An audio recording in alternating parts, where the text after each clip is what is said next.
Então prestem muita atenção, gente. Anotem tudo que vocês puderem, que ela tem muito para ensinar para vocês. Então recebam com muito carinho, muitas palmas. Rose Araújo.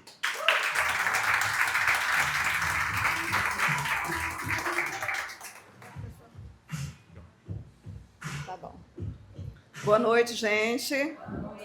Nós vamos continuar falando de dinheiro, tá bom? Eu acho que eu tenho uma cara de dinheiro, né? As pessoas que já me conhecem aí, tudo é relacionado a dinheiro. Mas é porque o nosso universo, né, Kiara, está diretamente relacionado com esse tema. Nós vamos falar hoje rapidamente sobre NR1. E o meu foco, enquanto profissional, como tributarista, é falar sobre dinheiro com as empresas. A NR1 está muito na moda, que é o que trouxe a atualização dos fatores psicossociais. Ou seja, o que nós podemos desenvolver de doença mental enquanto estamos desempenhando a nossa atividade laboral. Quem aqui é empregador? Quem é empresa? Quem aqui é funcionário?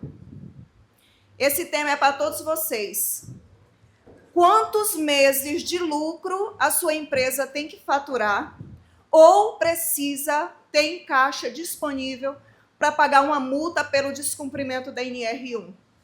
Pessoal, o que é NR1? É uma lei que estabelece parâmetros, regras e normas em toda a relação de trabalho, tá? Por que a NR1 se tornou tão na moda, tá? Aqui responde tudo.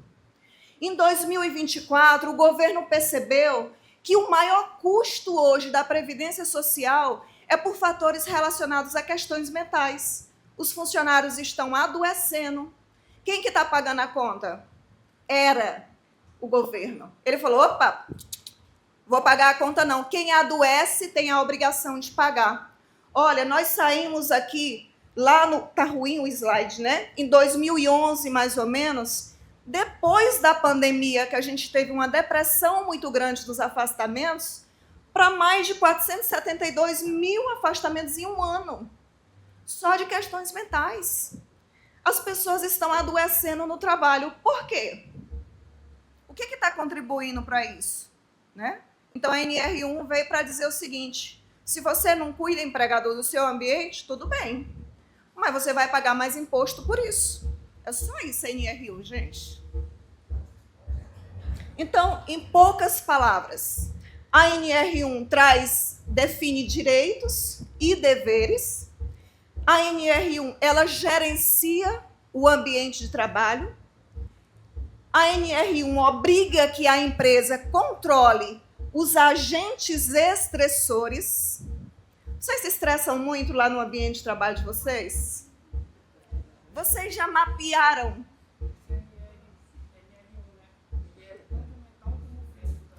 A NR1 ela engloba todo e qualquer tipo de risco no ambiente de trabalho.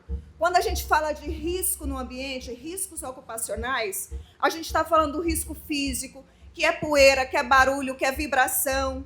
A gente está falando de risco biológico, que está muito direcionado com o pessoal da área da saúde. A gente está falando de riscos químicos, que é a composição de químicos em geral. Ergonômicos também, que era mais a questão postural. E agora o psicossocial, que é mente. Tá? Então, a base de todas as outras NRs é a NR1. Por isso que eu falo para as empresas e para os nossos clientes que NR1 é uma oportunidade de você economizar dinheiro com tributo. Eu me especializei em tributação na folha de pagamento. Minha garganta está super seca. Tá? Então, a NR1, gente, ela é uma integração do ambiente de trabalho com o conforto do ambiente e os riscos que esses profissionais estão expostos no dia a dia. Por isso que é uma oportunidade. As empresas que estiverem dispostas a cuidar e melhorar o seu ambiente, elas vão pagar menos imposto. É isso que eu mostro no dia a dia para os nossos clientes. Então, o que são os psicossociais? São fatores relacionados a estresse, né? Pressão, sobrecarga de trabalho. também tem relacionado com a questão interpessoal, né? Como que é o clima dessa empresa. Outro ponto que esse daqui... Obrigada, João. Esse aqui explodiu de ações trabalhistas. Assédio no ambiente de trabalho. Esse assédio, gente, ele pode ser moral, sexual, comportamental, um monte de coisa entra aqui, né? E a jornada de trabalho? Olha, o que eu mais ouço quando eu visito as empresas é: Rose, eu não tenho descanso, principalmente os cargos gerenciais. Quando eu vou embora, meu telefone toca o tempo todo. Essa pessoa, ela não está fisicamente na empresa, mas ela está de sobreaviso. Ou seja, o tempo de trabalho fora da empresa, ele continua em andamento. Então, essa pessoa não tem o descanso que a lei diz que deveria ter. É claro que os casos de gerência, existe uma interpretação trabalhista, né, para alguns detalhes que têm que ser levados em consideração. Mas, de toda forma, a empresa não pode ignorar isso. Né? Aqui está outros exemplos. Enquanto vocês olham aí, eu vou beber.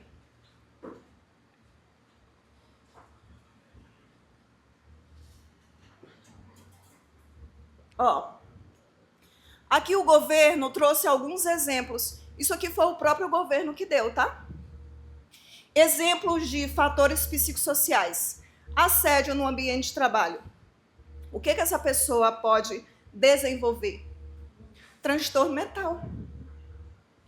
Má gestão a mudanças. Transtorno mental. Uma endorte que é relacionada até com fibromialgia, né?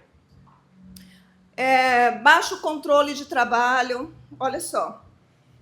Essa semana saiu uma notícia, não sei se vocês viram, que o Banco Itaú demitiu mais de 1.000 colaboradores. Vocês viram isso? Por que o Itaú demitiu mais de 1.000 pessoas? Porque eles não estavam performando da forma que o contrato de trabalho dizia. Porque eles estavam tendo baixa produtividade. Porque eles não estavam registrando no home office a jornada de trabalho que eles precisavam registrar. Pessoal, o Banco Itaú, ele tem um sistema de monitoramento que controla até a quantidade de movimentos do mouse, a quantidade de toques do teclado. E aí, será que isso estressa o funcionário? Ao longo do dia, você tem uma quantidade de toques, isso é controlado por hora, tá? Ah, Rose, a lei permite isso? Permite. Permite. Teve um desses colaboradores demitidos que ele falou que trabalhava final de semana, de madrugada, né? E aí o banco está provando que não. Ele é que não ia lá e encerrava a jornada de trabalho dele. Então, o que o CEO do banco justificou? Negativo. O nosso contrato de trabalho tem regras claras e o funcionário sabe do nosso sistema de monitoramento. Então, não tem como ele alegar desconhecimento. O sindicato está fazendo um movimento para dizer que o Banco Itaú, que é muito rico, não pode dispensar os funcionários por baixa produtividade. E a bandeira que o Banco Itaú levantou foi essa aqui, ó. No nosso ambiente de trabalho, a nossa relação de confiança não permite engano. Isso é o que, gente? Clima organizacional. O que o CEO falou é o seguinte: a quebra de confiança entre o funcionário que está em home office não é condizente, compatível com a nossa política. Então, nós iremos demitir. Ou seja, é bom para a empresa, por um lado, porque a NR1 é gestão do trabalho. Só que tem que estar atento a essas regras para que esse funcionário não seja pressionado a um ponto de adoecer. Então, é bem delicada nessa relação. Tá? Então, o próprio governo que deu isso. Quanto custa um afastamento de um funcionário? Quanto de lucro essa empresa vai ter no seu caixa comprometido por pagamento de alguma questão trabalhista. Tudo que eu estou falando aqui é relacionado à SST, que é a área que eu trabalho, Segurança e Saúde no Trabalho. Tá? Então, aqui nós estamos falando que o funcionário doente também é acidentado, né? Mas a gente está tratando questão de saúde. Esse funcionário que está afastado, a empresa vai ter a obrigação de continuar pagando o FGTS dele. Por que por 14 meses? Porque é 12 meses de salário, mais férias, mais 13º. Imagine que o cara está lá doente, o INSS paga o salário principal, né? Mas o imposto da folha de pagamento, quem paga? A empresa, tá? Ainda temos um custo que os empregadores não despertaram para isso. E aqui é que está o ponto, que é o FAP. Isso daqui é determinado pela Receita Federal. Isso daqui é o que majora ou reduz o imposto de uma empresa.